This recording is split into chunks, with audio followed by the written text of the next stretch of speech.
Hey, Decide Destiny crew, Carl Spreedy's here. Thanks for joining me for another Decide Destiny Daily Dose. Decide to stand by what you stand for. What do you stand for? What are those values, those principles, those morals, those ethics, those experiences that in your life that you've had that have shown you truth in what you've experienced so far? What are those things that you stand for? Those things that have been maybe challenged, maybe tested, maybe questioned, maybe those things that you've stood for, and maybe in a crowd, the majority of the crowd have made you feel like a minority with what you're standing for. But no matter what, you've stuck to your guns. You've gone, I know this is right.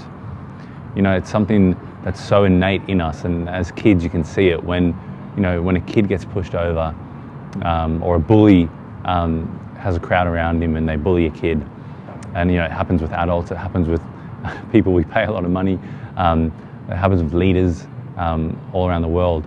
But it's such an innate expression of who we truly are, and that loving, interacting connection energy that we have deep in our heart and soul. When we, as a kid, we see a bully go to hurt someone, and our makeup, like all our cells, everything inside of us gets fired up, and we go and we say, no, this is not right. And I don't care that this is against the wave or the mainstream or against the group think at the time, or I don't care that this is, this might get me punched by the bully, but I'm going to stand up for what's right. So that's how you got to think about what you stand for.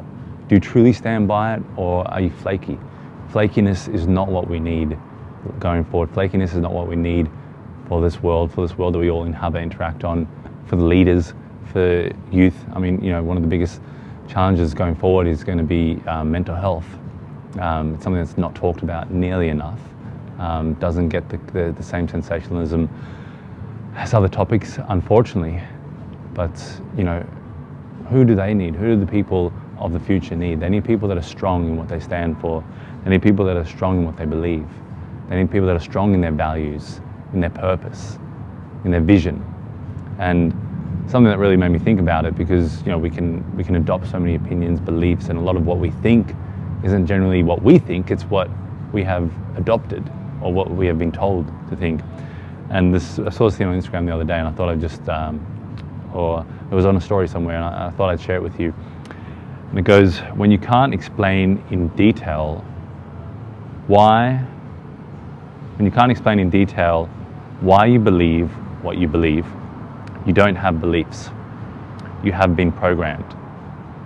Learn how to think, not what to think. And that's what I'm asking today. That's what the challenge is today, and every day for myself as well, is to question those thoughts. Question, where did they come from? When did that, did I have an experience? I know someone who had a coach once, and that experience with that coach, they felt like they were swindled, that they were kind of, they had their money stolen for them, basically, because they didn't get what the coach had told them. So now their programming, their reality is, I will never pay a dime for anything self-improvement, which is a horrendous outlook, and I know we've all been there. We all have times where we get hurt, and that's just our how should I say, our caveman brain, that's trying to move us away from danger and hurt, so we can keep surviving, so we can keep reproducing, so we can keep this thing going along.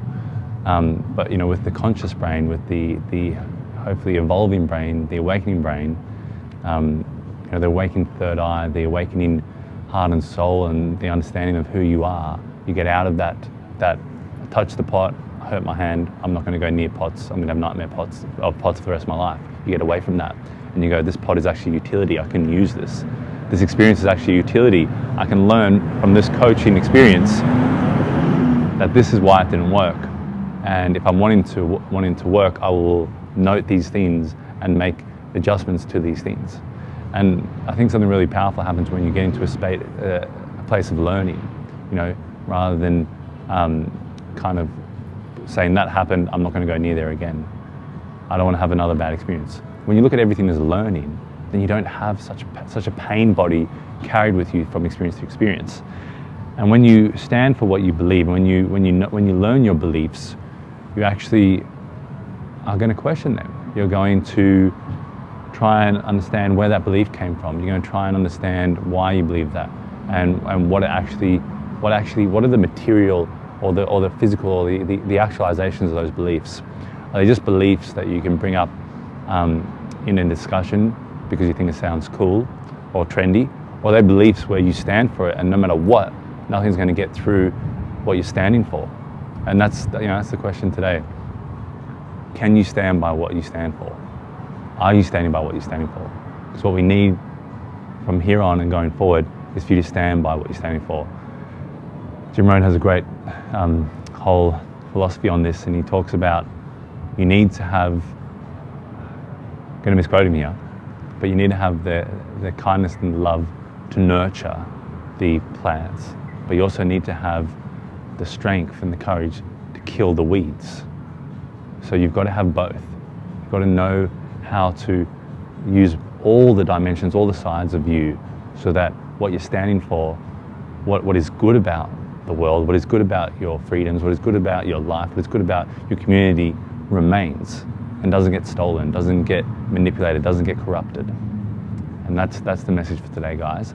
So I hope you're standing by what you stand for. Share this around with anyone else who maybe they don't know what they're standing for. They're picking up, there's a word, I think it's a South African word, stompies. They're picking up bits and pieces from other people, and they're using those bits and pieces to form their own version of reality.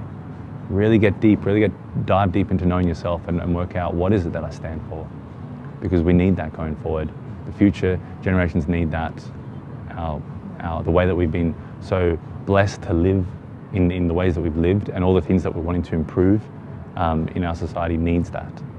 So anyway, guys, hope you enjoyed that one. And as always, remember, decide your destiny.